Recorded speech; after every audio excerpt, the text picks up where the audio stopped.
नमस्कार, न्यूज 18 मध्य प्रदेश छत्तीसगढ़ देख रहे हैं आप। मैं हूं आपके साथ प्रशांत कटारे और खबरों का रुख करेंगे। मध्य प्रदेश के उपचुनाव पर अब दशहरे का रंग भी चढ़ता जा रहा है, क्योंकि दशहरे से पहले ही उपचुनाव में 25 की एंट्री हो गई है।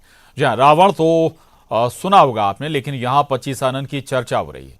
कांग्रेस के प्रदेश सचिव राकेश सिंह यादव ने 25 का पोस्टर जारी किया है। पोस्टर में बाकायदा 25 दहन की तारीख और समय भी लिखा गया है और लिखा गया है, दशहरे पर होगा लोकतंत्र से विश्वासघात करने वाले प्रतीकात्मक 25 रावण का दहन। 25 को कांग्रेस उन विधायकों से जोड़ रही है जो पाला बदलकर कांग्रेस से बीजेपी में शामिल हुए हैं।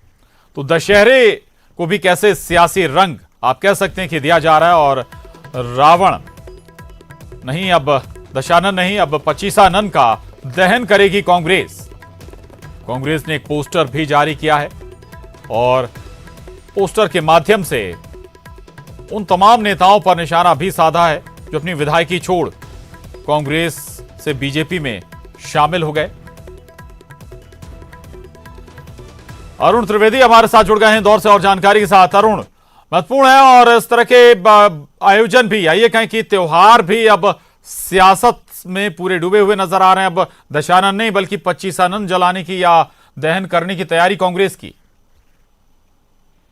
बिल्कुल, देखिए, अगर कहा जाए कि लोकतंत्र का सबसे बड़ा उत्सव तो चुनाव होता है, लेकिन अभी दशहरा का मौका है और दीपावली का मौका है, साथ ही चुनाव का भी मौका है, तो जो उत्सव जो और ज्यादा महत्व रख रहा है। और ऐसे में कांग्रेस जो है, उन्होंने एक पोस्टर जारी किया है। कांग्रेस के प्रदेश सचिव है राकेश सिंह यादव, उन्होंने 25 रावण का एक पोस्टर जारी किया है और उनका कहना है कि जिस तरह कांग्रेस से 25 विधायकों ने दगा करके बीजेपी में उन्होंने ज्वाइन की और बीजेपी की सरकार बनवाई है, इसलिए वो 25 रावण का दहन करेंगे।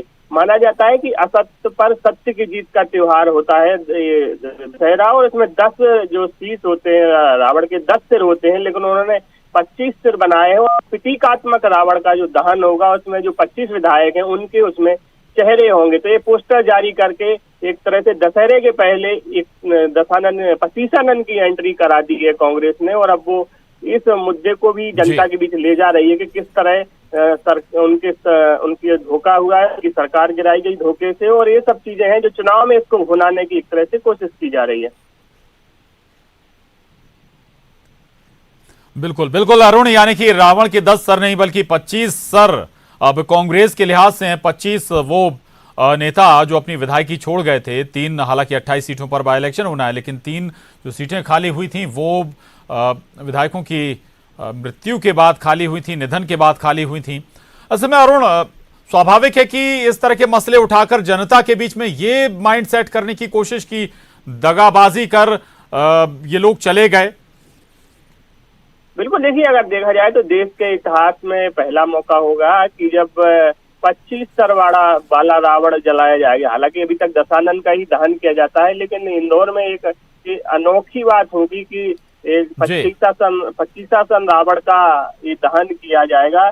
और साथ ही लोगों के बीच एक तरह से इमोशनल कार्ड खेलने की भी कांग्रेस ने कोशिश की है, और ये पोस्टर जारी कर एक तरह से संदेश देने की भी कोशिश की जा रही है कि जिस तरह उनकी पार्टी के साथ धोखा हुआ है, उनकी चलती हुई सरकार को गिराया गया। तो इस चुनाव में जो अभी 3 तारीख को मतदान है और 10 तारीख को मतगणना, इस चुनाव में इसको भुनाने की पूरी कोशिश की जाएगी। एक तरह से इमोशनल कार्ड खेलने की और धर्म के जरिए सियासत साधने की कोशिश जरूर यहाँ पर की जा रही है।